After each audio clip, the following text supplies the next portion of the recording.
how to build a world-class sales team.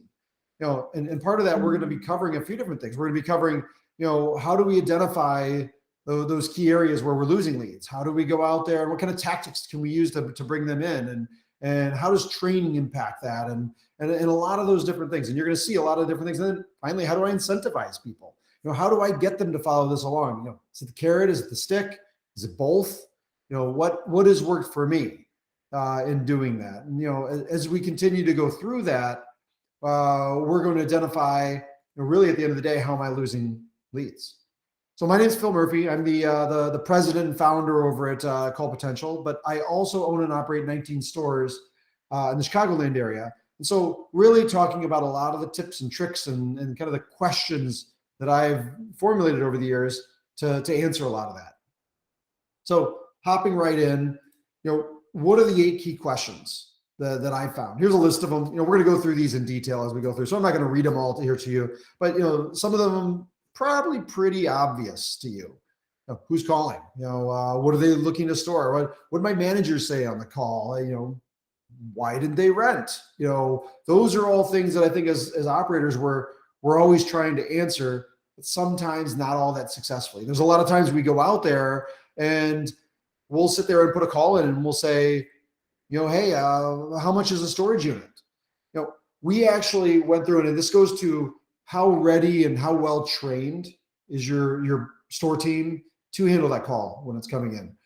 A lot of times we go out there and we've got price lists and we've got scripts and we've got availability and we've got all these specials and sheets and things like that. And it's kind of the manager sitting there going like, how in the world do I keep track of all this? And it takes them a long time to kind of be ready to be at that level of proficiency. And especially with a lot of kind of the flow of people in and out of some of these positions, it's hard to get a consistent, strong manager in there.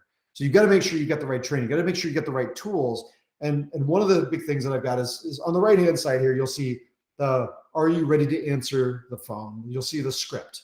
That's a script that I used to be printed off and set on the side of the desk. And every time I'd pick up the phone, I would always have that in my hand. Well, continue. I'd also have my unit availability list that I printed out of my property management system. I'd have my script, I'd have my pricing, I'd have all these different things.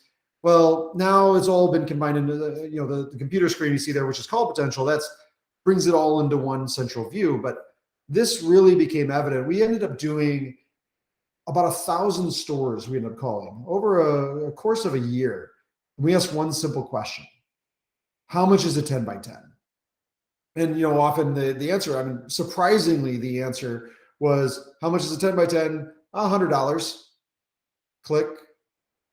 Okay, well, I didn't get any information. I didn't talk about why you should rent from us. Why am I different? Why am I better than ABC storage down the road? Instead, I'm next door storage, $100.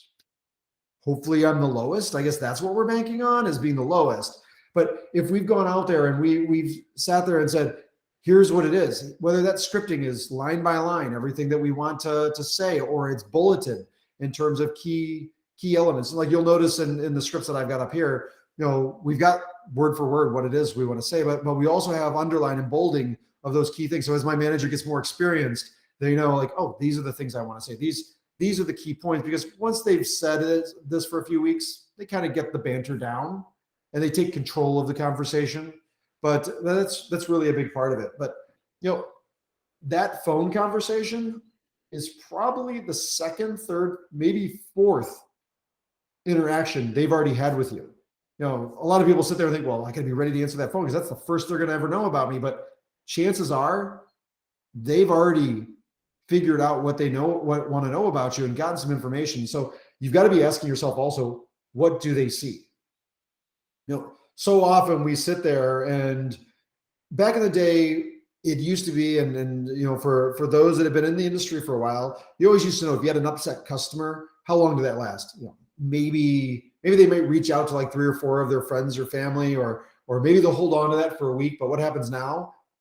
They go online. They post a review, and that review can live for months, years. It can be right up there at the top. And if you aren't managing those reviews, if you aren't going out proactively getting positive reviews, your reviews online become only the reviews of the upset. And so it's very important. That's generally when I go out and do business with anything, if I'm going out to a restaurant, if I'm going out to a store, if I'm going out to really anything I'm not familiar with, checking my reviews. I want to know what other people thought to figure out, am I going to go spend my time here?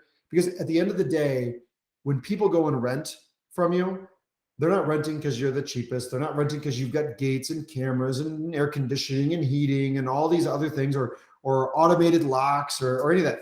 That stuff's nice to have. At the end of the day, they're renting from you because they have a level of trust. And what that trust is they trust that when they put their stuff in your unit, that when they come back 2 months, 3 months, 3 years later, it's going to be in relatively the same condition. They're trusting that they can leave their items with you and get them back when they want them. And so everything that's out there, from your interaction with your manager to your interaction with your website to all of that, needs to be supporting that we're a place where you can put your items and they're going to come back in one piece. They're going to come back the way you left them. And so revisiting your website, revisiting your reviews, revisiting all of your online and physical presence is going to be very important. Now, but when they got to your website, that's another aspect of it is so often we don't necessarily know how they found us. Back in the day, we used to have yellow pages and we'd have tracking numbers, and you look at the end of the year and go, oh, how many calls did I get? It's no longer to that level now. It's so much deeper. We've moved digital. We've got Google Ads. You've got Facebook. You've got social. You've got all these different things where people are coming to you from, but we end up with this big black hole. And so often we're sitting there going like, okay, where did they came to my website? Well, what does that matter?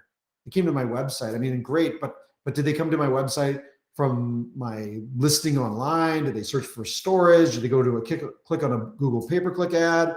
Did they go where? How did they get to me in order to figure that out? And so you want to make sure you've got that analytics layer in there to be able to understand that. This here is just a screenshot of, we had a marketing analytics tool that we released within CallPotential. And the whole idea of that is taking my Google Ads spend and being able to tie it all the way out to the call, the lead, the rental. So I know John Smith, he came all the way from this ad, this campaign, he clicked at this date, and he searched for self-storage, Peoria, Illinois.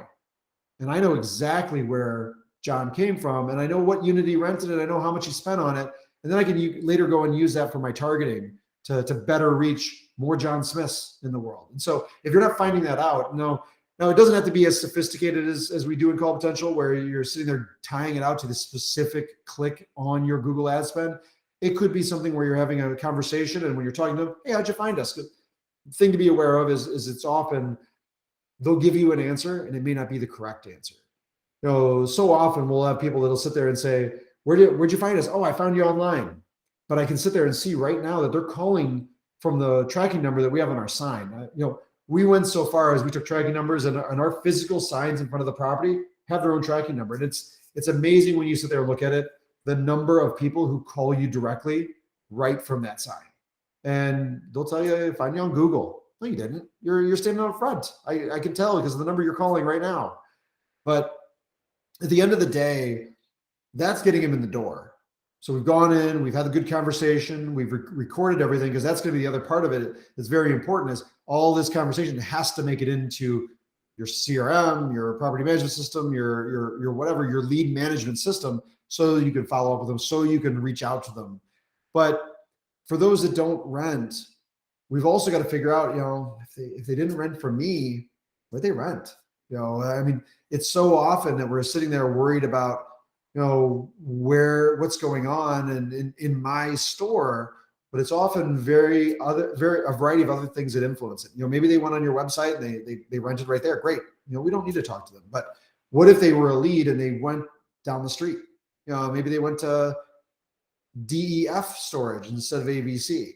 And so it's a lot of us go out and survey our move-ins.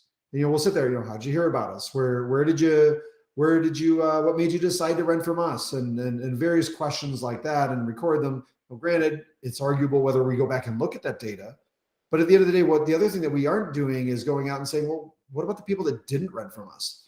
I mean, it goes back to, there's this story of in World War II, all of these B-52s were coming in and they were landing and they were sitting there looking at them and they're going, you know what, I want to put armor on all these places, on all these places where we see all these bullet holes, because that's where all of the airplanes are getting shot up, so that we can better increase our odds of them getting home. And the engineers said, well, maybe what we should be doing is not looking at the places for the ones that made it back and reinforcing those, but we should be looking at those that didn't make it back and reinforcing those areas that weren't getting shot up. So what they did is they reversed and said, everywhere is getting shot. Well, the plane seems to be able to survive that.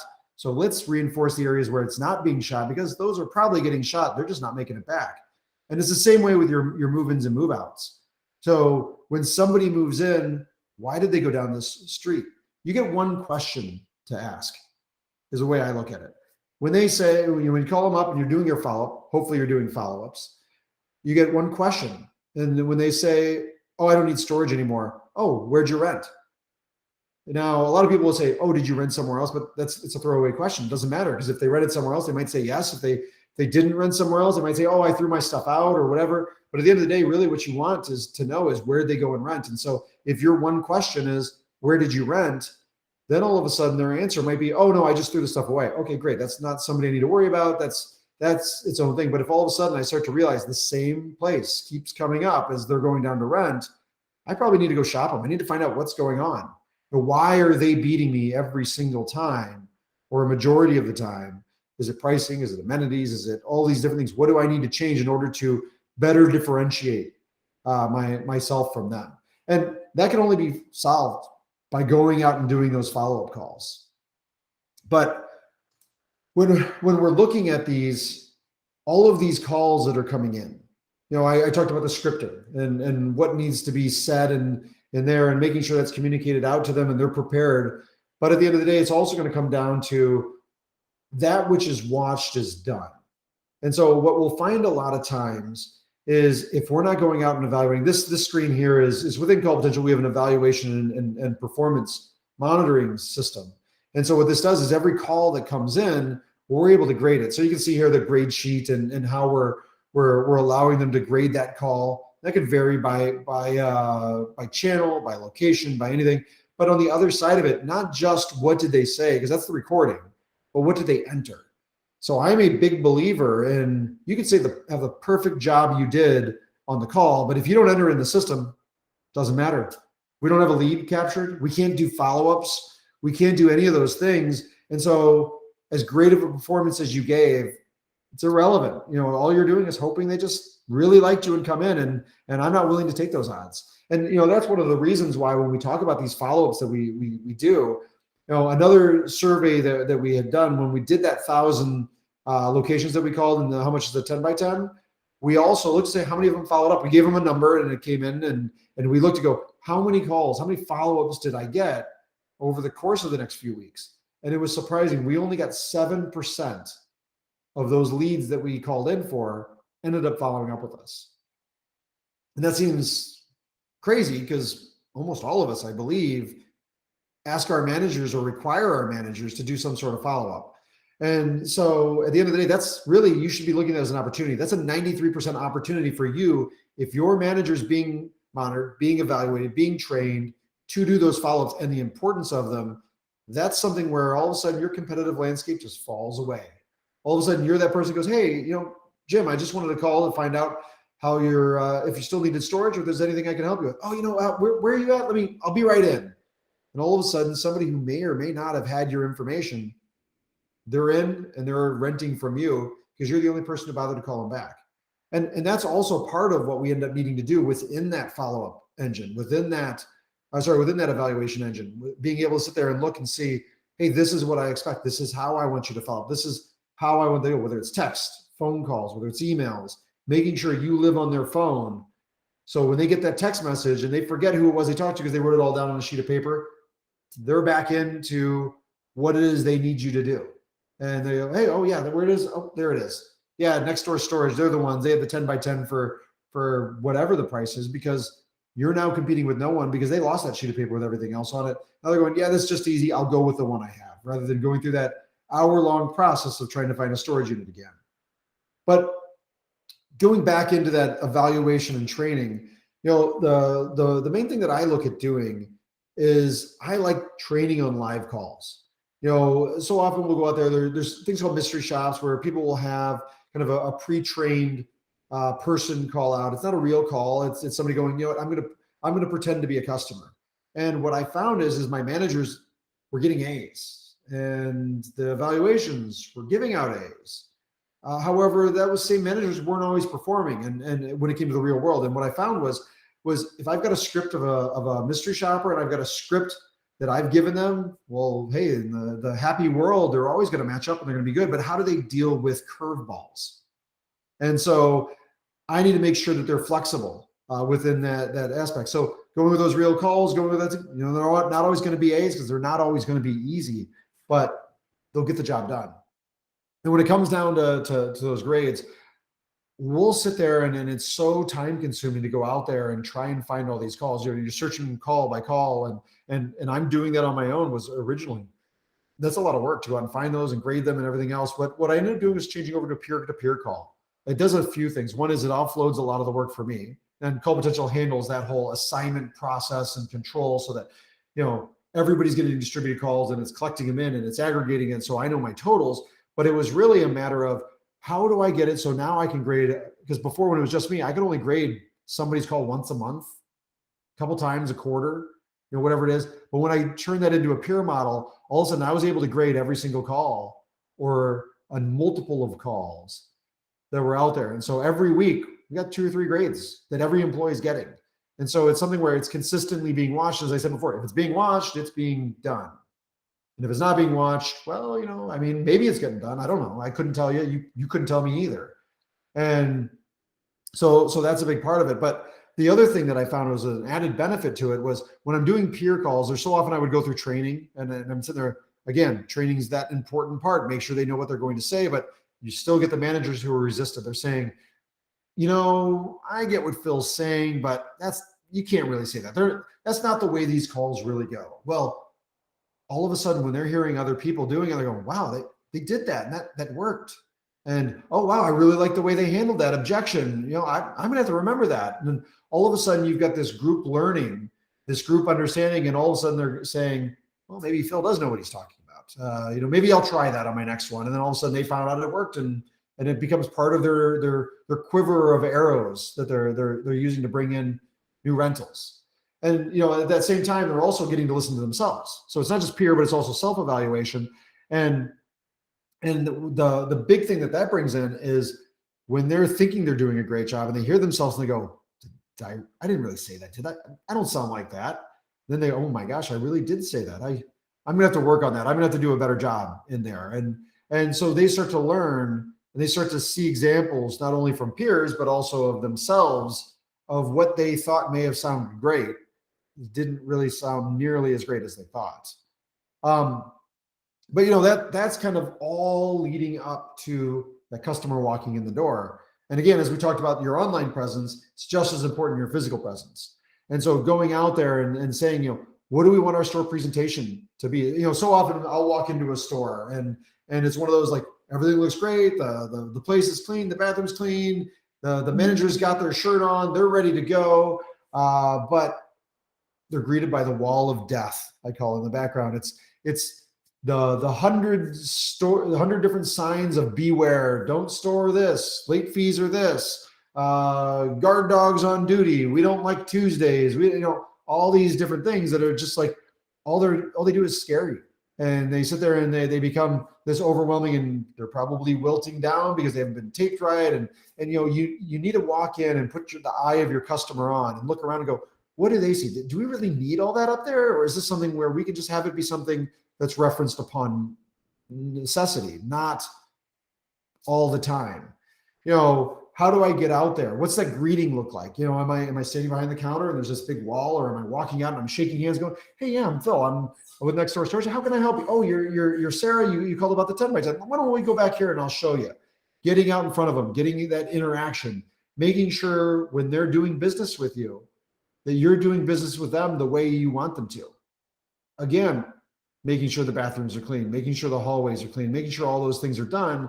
But making sure that that entire presentation, whether it's online, whether it's over the phone, whether it's that interaction, we go through a lot of rentals that we even do without ever having them walk in. They'll never have been in the office. So somebody calls in, we'll handle it. Now through CallPotential, we're able to do the move-in. We text them their e-sign, it gets signed back. We've got a lock sitting in a unit waiting for them.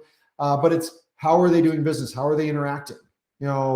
Making sure all of that's present, because walking in the door isn't always just physically walking in the door. But when they do walk in the door, how are you making sure of that? And so a lot of that is going out there and setting those expectations. If you're going to tell your manager, I want this, this, and this, and this done, you've got to make sure your manager understands that and that they're executing on it. And so what we do is within CallPotential, we've got this kind of pre-established audit criteria, location grade. And so when a district manager walks in, they're able to pull out their tablet or their phone and they can see, here's all the things. Was the bathroom clean? Were the forms stocked and ready to go? Were the locks present? Was the retail clean? Whatever it is that's important to you, making sure that's all there. And so those become big things for them to do. But that's kind of getting them to that presence. But a lot of this stuff that's going in, it's going out there. We end up with a lot of data. We end up with a lot of things kind of in our recordings, in our conversations. And like I talked about, the peer and the self-grading, that helps pull some of it out. But there's also a lot of other things. And so there's some things we've really been working on over the past year. And, one of those is conversation intelligence. So often we'll have a conversation and we don't necessarily know what happened on it. Whether it's somebody who was talking to us about bankruptcy. For those that aren't aware, if somebody mentions bankruptcy, it's kind of a backwards law. It's as soon as you're informed, you have to stop. There's no official notice. There's no form to fill out. If you have any kind of knowledge of this, and that could be a voicemail left on, it's almost counterintuitive in the way the law is written, but any form of notification they've given you is something you need to be adhering to. And so in our conversation intelligence, one of the things that we built out was an alert notification. So every single phone call that comes into one of our stores is analyzed. It's looked for keywords. Did they say lawyer? Did they say bankruptcy? Did they, whatever it is, any phrase, did they mention our dollar move-in special? Did they do various things? That automatically gets flagged and sent up to district manager.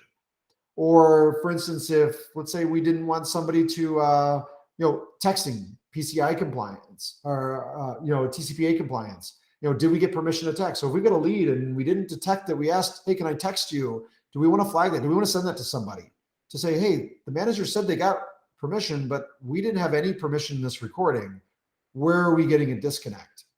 Or PCI redaction. So often people don't realize your call recordings you're doing, if you're just going out and having a general line or your ad supplier has provided you with a recorded line, chances are you're violating your PCI requirements. And so that PCI redaction, so what happens when you call through a CallPotential line, through PCI redaction and conversation intelligence, we're able to redact out that credit card number, to redact out that CVC number, the 3-digit code on the back, all of those different things to make sure that you don't end up violating that and possibly losing your ability to charge credit cards. But there's a lot of those different things, whether it's legal adherence, whether it's script adherence, whether it's alerting on context. Those are things where it's how do we pull those out? How do we make them more important and more noticeable up at a corporate level, not just the store manager who may not have been trained on bankruptcy or whatever it is. But at the end of the day, it's how do we get those leads in faster?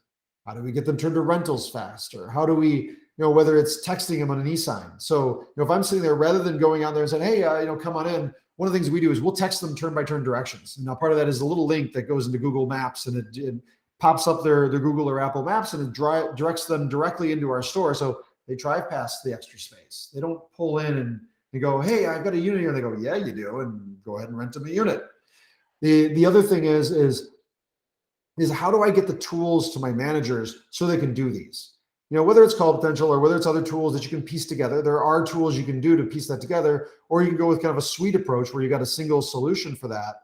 Either of those work, but it's how do I get them so they don't have to leave the phone? So, one thing that we typically will have is we've got stores that are kind of closely congregated. And so somebody might call into my downtown store and say, hey, I'm looking to rent to store in our a trailer. Well, we don't have trailer storage there, but I got one over here at my sister's store. So often people will sit there and say, well, here, why don't I give you a number? Go ahead and call them. Well, if I've got the right tools for my manager, they can easily click right over to that other location. They can find a unit. They can get them entered. They can rent them the unit, all without them ever being the same store. And now a lot of that comes down to, how am I going to motivate them though? All of this is great. All of these are tools, but we need our managers to use them. And so one of the things that we do is we really look at, how do we drive that? How do we motivate that? How do we have performance-based compensation? And I look at it and go, I decided where I built my facility. I decided what the unit mix was. I decided what my specials were. I decided what my pricing was. At the end of the day, my manager really only gets to control one thing. And that's, how are they presenting the product I've provided them to the customer?